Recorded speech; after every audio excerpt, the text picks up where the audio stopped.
गुरुर्ब्रह्मा गुरुर्विष्णु गुरुदेव महेश्वर गुरु साक्षात् परम ब्रह्म तस्मै श्री गुरुवे नमः। ओम नमो ब्रह्म दिव्यो ब्रह्म विद्या संप्रदाय कृतभ्यो वंश ऋषिभ्यो महद्भ्यो नमो गुरुभ्यः सर्वोपल्लयरता प्रज्ञानगत ब्रह्मेवामस्मि। ओम नारायणं पद्मं वसिष्ठं शक्तिं च तत्पुत्रं पराशरं च व्यासं च गौड़पदं महान्तम गुन्दमाथास्य शिष्यम्। ओ श्री शंकराचार्य मथास पद्मा च हस्तामलकं च शिष्यम् तम तोटकम वर्ती कार्मन्नाथ गुरु संतो मानवस्मी श्रुति श्रुति पुराणानाम आलयम करुणालयम नमामि भगवत्पादम शंकरम लोकशंकरम शंकरम शंकराचार्यं केशवं बादरायणं सूत्रभाष्कृतो वंदे भगवन्तो पुनः पुनः ईश्वरो गुरुरात्मेति मुक्तभेद विभागिने व्योमवक्ताय देहाय दक्षिणामूर्तये नमः। ओम श्री गुरुभ्यो नमः। ओम श्री परमात्मने नमः। हम लोग गीता के चतुर्थ अध्याय पर विचार कर रहे हैं। तो गीता के 18वें ये चतुर्थ अध्याय का 18वां श्लोक जो है हम लोग पिछले एपिसोड में कंप्लीट किए थे, तो अभी उसी पे विचार करते हैं।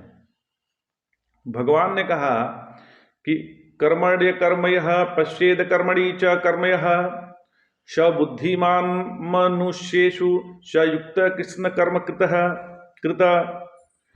भगवान ने कहा कि जो कर्म में अकर्म और अकर्म में कर्म देखता है वही मनुष्यों में बुद्धिमान है, और वही योग युक्त और संपूर्ण कर्म को करने वाला है। यहां कर्म करने वाले को बुद्धिमान नहीं कहा, अपितु कर्मों के स्वरूप को जानने वाले को बुद्धिमान कहा गया है, तथा उसी को युक्त और संपूर्ण कर्मों को करने वाला बताया गया है।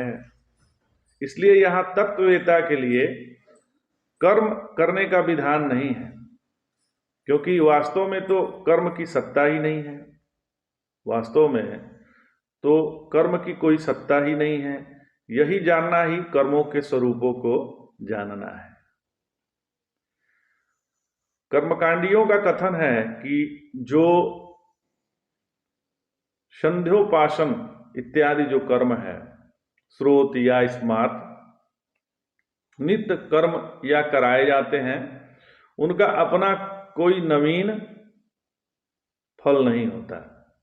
जो संध्या वंदनादि कर्म है, श्रोत स्मार्त कर्म है, उसका नवीन कोई फल नहीं होता।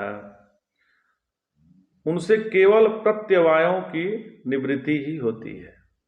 उनसे केवल प्रत्यवाय ही निवृत्त होते हैं। तो अतः इन्हें देखना ही कर्मों में अकर्म को देखना है, तथा उन नित्य कर्मों को न करने से पाप लगता है। यही अकर्म में कर्म को देखना है, परंतु यह अर्थ ठीक नहीं जान पड़ता, क्योंकि एक ही काल में कर्म में अकर्म और अकर्म में कर्म नहीं देखा जा सकता।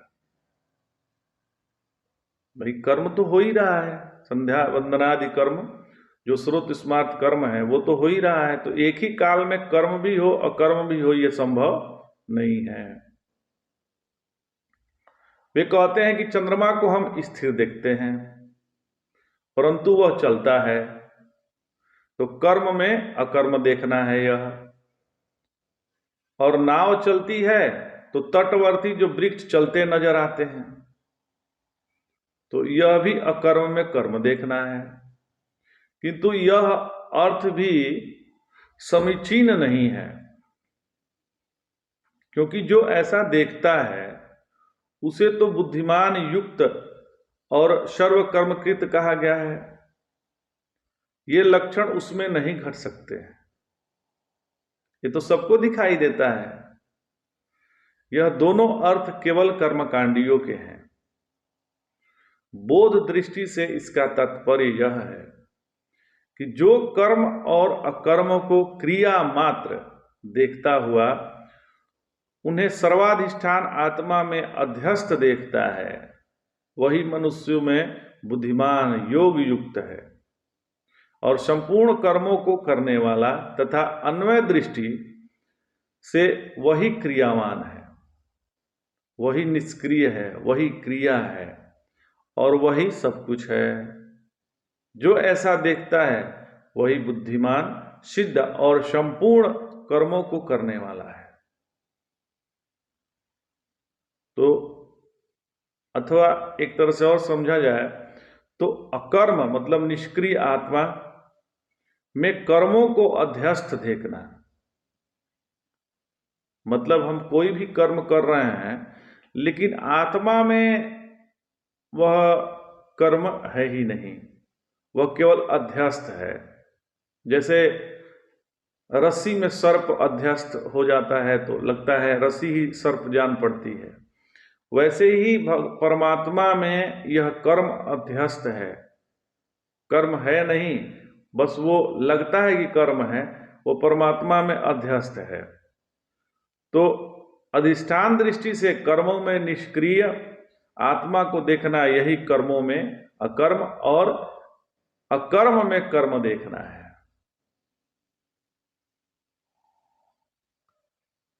क्रिया दो प्रकार की होती है, पहली शांत और दूसरी विक्षिप्त। शांत अवस्था में क्रिया बीज रूप से रहती है, शांत अवस्था में क्रिया बीज रूप में विराजमान होती है, और यदि ऐसा न हो तो समाधि से उत्थान होने क्रिया नहीं होना चाहिए, वो क्रिया ही ना हो। यदि समाधि टूटने लगे तो यदि क्रिया ना हो तो समाधि ही रह जाए। तो इससे सिद्ध होता है कि क्रिया तो रहती है पर प्रतीत नहीं होती, क्रिया रहती है लेकिन प्रतीत नहीं होती। इस प्रकार विक्षिप्त अवस्था में शांति बीज रूप से रहती है। जो विक्षिप्त अवस्था में रहते हैं उनमें भी शांति बीज रूप से रहती है, क्योंकि स्वरूप स्थिति तो क्षण क्षण में होती रहती है। इस प्रकार जब क्रिया के बिना कोई अवस्था नहीं है तो निष्क्रिय किसे कहें। अतः इस श्लोक का भाव यह है कि स्वरूप या स्वरूप स्थिति ही निष्क्रियता या शांति और शांति के समय भी क्रिया रहती है, परंतु प्रतीत नहीं होती। यही अकर्म में कर्म देखना है। इस दृष्टि से बोधवान सदैव निष्क्रिय है और अज्ञानी सदैव क्रियाशील है। कहा भी है, कहा गया है, निवृत्तिरपि मूढ़स्य प्रवृत्ति रूप जायते, प्रवृत्तिरपि बुद्धस्य निवृत्ति फल भाग भवेत। अर्थात जो कर्म करता हुआ भी अपने को अकर्ता देखता है, जो कर्म तो कर रहा है लेकिन अपने को अकर्ता देखता है, और वही मनुष्यों में बुद्धिमान, योग युक्त और सब कुछ करने वाला है। जहां किसी सत्य वस्तु में भ्रांति से अन्य वस्तु की प्रतीति होती है वहां अधिष्ठान अध्यस्त भाव होता है। जैसे रस्सी में सर्प की प्रतीति, यहां भी रस्सी सत्य है पर सर्प अध्यस्त है। अध्यस्त केवल प्रतीति मात्र ही है। अकर्म मतलब परमात्मा, और परमात्मा कर्म नहीं करता। कारण क्या है? तो परमात्मा में कर्तृत्वाभिमान नहीं है। कर्तृत्वाभिमान नहीं है तो कर्म में सफलता या विफलता दोनों नहीं है। इसलिए भगवान ने कहा कि न माम कर्माणि लिम्पति न में कर्म फले स्पृहा। जो प्रकाशक होता है वह किसी विषय वस्तु से प्रकाशित नहीं होता। जैसे बल्ब को चाहे टॉयलेट में जलाओ या मंदिर में जलाओ, उससे वह प्रभावित नहीं होता। चाहे बल्ब टॉयलेट में जले या मंदिर में जले, बल्ब को क्या है? आंखों से रूप रंग को देखा, फिर आगे चलते रहे, ठहर ना जाए तो कोई प्रभाव नहीं पड़ेगा। और जब अब हमने देखा तो होता क्या है कि हमारे मन में कमेंट्री शुरू हो जाती है, और जैसे यह हुआ हम वहीं फंसे जहां मन में कमेंट्री शुरू हुई किसी को देख के, बस हम वहीं फंस जाते हैं। इसलिए लोग प्यार में गिरते हैं, और गिरेंगे तो चोट भी लगेगी। जो फॉलिंग इन लव होता है ना, तो जब प्यार में लोग गिरते हैं तो उनको चोट भी लगती है। यदि कर्म नहीं है तो कर्म फल नहीं है, तो कर्मा शक्ति भी नहीं है। यदि कर्म नहीं है तो कर्म फल की भी इच्छा नहीं है, और जब फल नहीं है तो कर्मा शक्ति भी नहीं है, मतलब उसमें आसक्ति भी नहीं है। और जब कर्मा शक्ति नहीं है तो सफलता विफलता नहीं है, सफलता विफलता नहीं है तो सुख दुख भी नहीं है, और सुख दुख नहीं है तो मैं नहीं है, और मैं नहीं है तो केवल परमात्मा है। जहां मैं हट गया वहां परमात्मा ही है। तो हम कर्म करते हैं कुछ पाने के लिए। जब कोई चीज प्राप्त करने के लिए करो तो हम लेबर हो जाते हैं। लेबर, हम कर्म करते हैं कुछ पाने के लिए, और जब कुछ पाने के लिए हम कर्म करेंगे तो हम लेबर हैं, मैकेनिकली। तो कुछ प्राप्त करने के लिए ना करो तो हम परमात्मा हो गए। समझने के लिए कितनी साधारण बात है, पर यह साधना अत्यंत कठिन है। महादेव, जो कर्म हृदयस्थ आनंद को प्रकट करने के लिए किए जाते हैं उसका कर्म फल नहीं होता। भगवान ने यह दुनिया का निर्माण अपने आनंद को प्रकट करने के लिए किया है, इसलिए दुनिया में आनंद स्वाभाविक है, पर दुख निर्माण किया हुआ है, आर्टिफिशियल है। मतलब आनंद स्वाभाविक है पर दुख का स्वयं हमने निर्माण किया है, वह काल्पनिक है, आर्टिफिशियल है। कर्मणि अकर्मया पश्येम, जो भी हमें करना है, जो भी हमें करना है या नहीं करना है, प्रसन्नता से करें। जो यहां स्वयं होकर सत्संग में जाते हैं उनका अनुभव भिन्न होगा, और जिसको सत्संग में जबरदस्ती ले जाया जाता है उनके स्वभाव में भिन्नता होगी, वो भुनभुनाते रहेंगे। सुबह जब नींद से उठे तो प्रसन्नता से उठे। जब भी सुबह नींद से उठिए प्रसन्न होके उठिए। किसी भी साधु संत के जीवन में सफलता या विफलता, इन दोनों का कोई स्थान नहीं है किसी भी साधु संत के जीवन में। कारण क्या है? कारण यही है कि उन्होंने कुछ पाने के लिए कुछ नहीं किया है, बल्कि देने के लिए किया है। कर्म का त्याग करने का मतलब निकम्मा होना नहीं है। अब कोई सोचे कि कर्म का त्याग करना मतलब निकम्मापन है, ऐसा नहीं है। कर्म की जो जननी है वह है कर्तृत्वाभिमान। जब तक कि ये कर्तृत्वाभिमान हमारे अंतःकरण में है और मैं करता हूं या मैं नहीं करता हूं, ऐसा कहना भी कि मैं नहीं करता भी कर्म ही है। जैसे कि मैं करता हूं कर्म है, और वैसे ही मैं नहीं करता भी कर्म ही है। तो देखिए, ईंट पत्थरों में केवल सत्ता प्रकट हो रही है भगवान की। ईंट पत्थरों में सत्ता प्रकट हो रही है। और पेड़ पौधों में सत्ता के साथ जीवन होता है। मतलब भगवान सत्ता के रूप में भी प्रकट है पेड़ पौधों में, और जीवन के रूप में भी भगवान प्रकट हो रहे हैं। पशु पक्षी में क्या होता है कि पशु पक्षी में भगवान सत्ता, जीवन और ज्ञान के रूप से प्रकट होते हैं। उनमें सत्ता भी होता है, जीवन भी होता है और ज्ञान भी होता है। मनुष्य मात्र में क्या होता है कि मनुष्य में तो सत्ता भी होती है, जीवन भी होता है और ज्ञान भी होता है, लेकिन चौथा जो चीज है होता है वो आनंद होता है।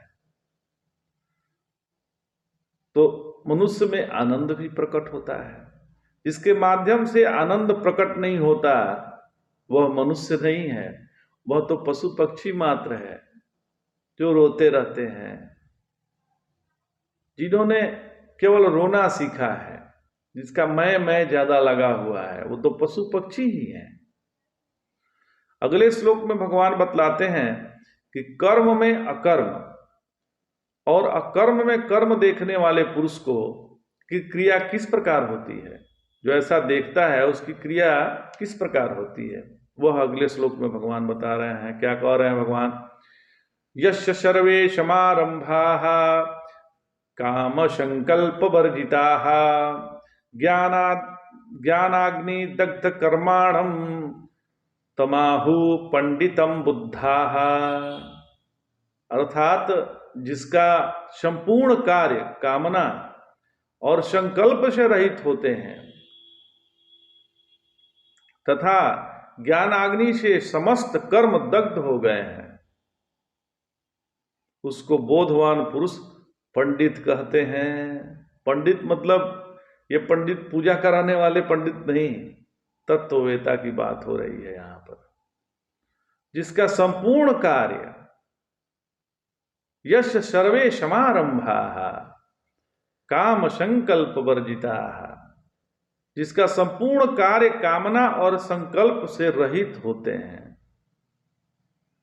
ज्ञानाग्नि दग्ध कर्माणम तमाहु पंडित बुद्धाः, तथा ज्ञानाग्नि से समस्त कर्म दग्ध हो गए हैं, उसको बोधवान पुरुष पंडित कहते हैं। पंडित कौन है? तत्ववेता को यहां पंडित कहा गया है। तो प्रश्न यह उठता है कि कामना और संकल्प के बिना तो क्रिया हो ही नहीं सकती।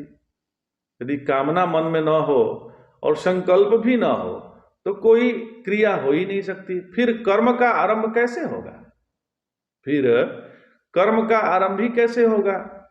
तो इसका उत्तर यह है कि कामना और संकल्प तो हो किंतु प्रार्थना हो,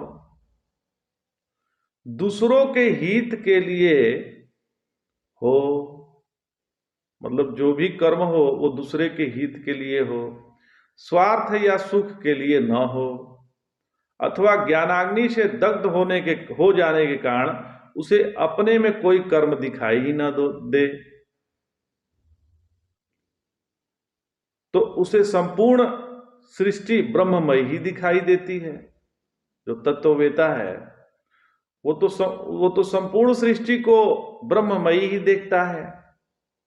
तो यहां इसलिए भी उसके कर्मों को काम और संकल्प से रहित कहा गया है, क्योंकि उसमें तो सदैव परमात्म दृष्टि है। जो परमात्म दृष्टि लेकर कर्म करता है वह कर्म में अकर्म देखता है, क्योंकि जितने कर्म या अकर्म है वह उसे मरुभूमि में जल की तरह देखता है। ज्ञान हो जाने पर प्रतिभाषिक रूप में तो कर्म और कर्तृत्व तो रहती ही है। अंतर केवल इतना है कि अज्ञान के समय उसमें सत्यत्व बुद्धि थी और अब केवल वह सत्ता शून्य मात्र देखता है। वह सत्ता शून्य मात्र देखता है।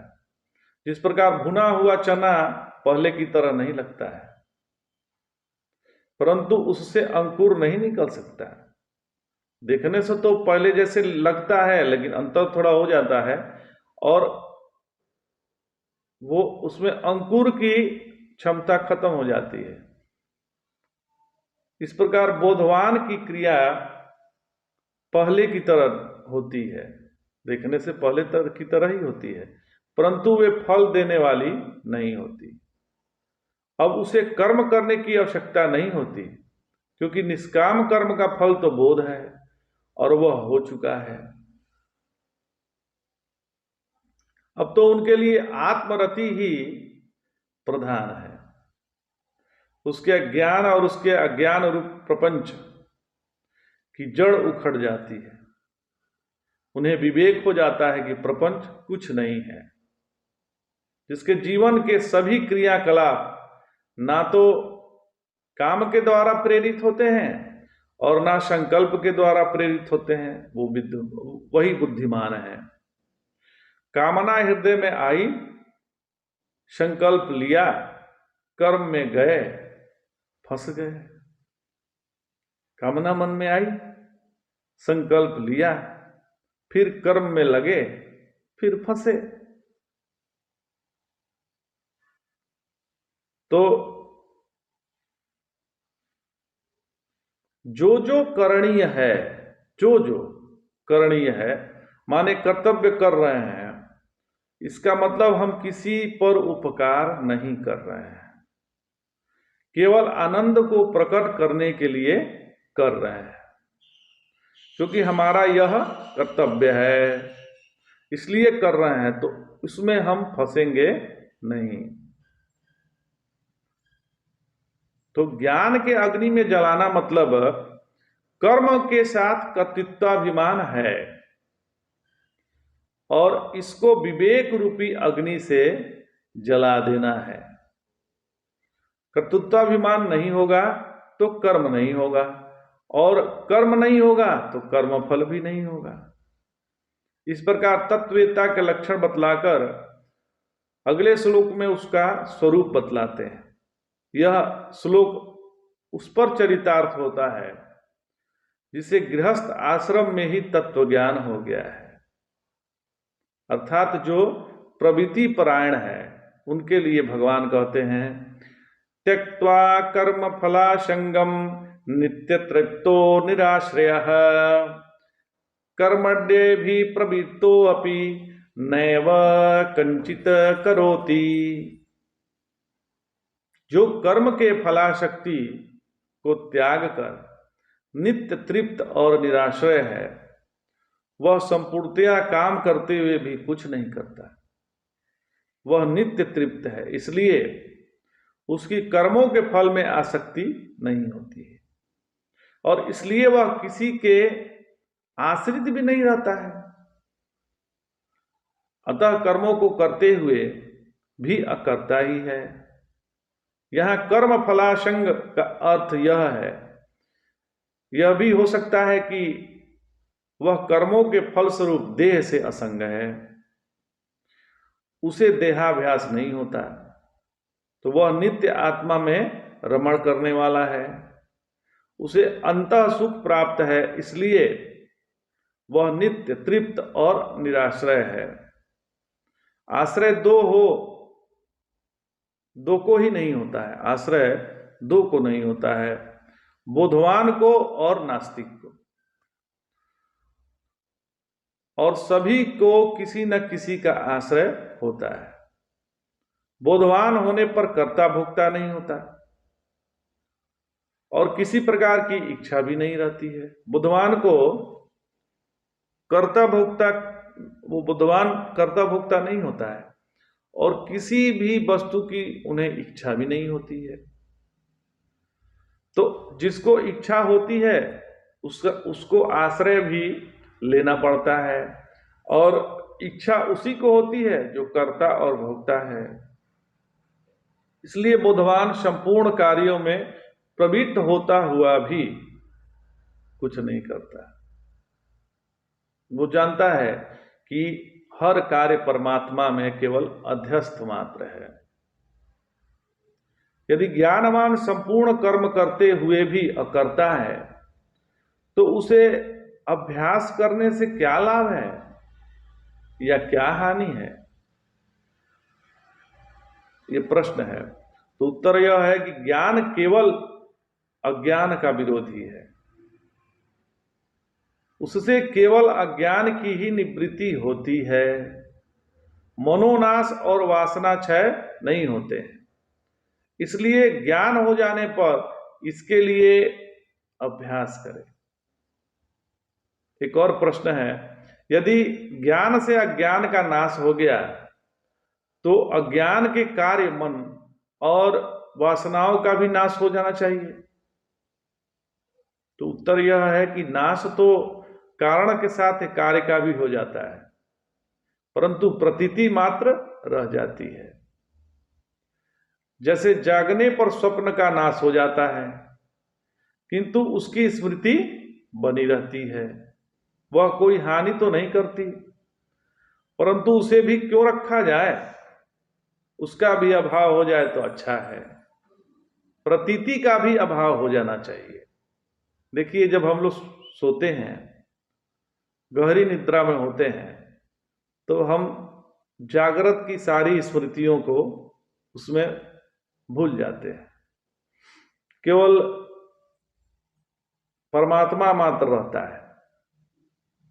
सुसुप्ति अवस्था में, जो गहरी निद्रा की अवस्था में केवल परमात्मा मात्र होता है और कुछ नहीं रहता। लेकिन जब स्वप्नावस्था आता है तो हम नए संसार की अपने हिसाब से रचना कर लेते हैं। जो जागृत अवस्था में हम लोग सपने देखे हैं वही सपना में दिखाई देता है। तो फिर वो जब सपना टूटता है तो उसकी स्मृति भी ना के बराबर रहती है। तो वही कह रहे हैं कि स्वप्न तो जागृत अवस्था में स्वप्न तो नाश हो जाता है, परंतु उसकी प्रतीति थोड़ी बहुत याद बनी रहती है कि हमने ये देखा, हमने ये देखा, ऐसा कहते हैं। तो वो भी न रह जाए तो अच्छा है। आज इतना ही। जय जय शंकर, हर हर शंकर।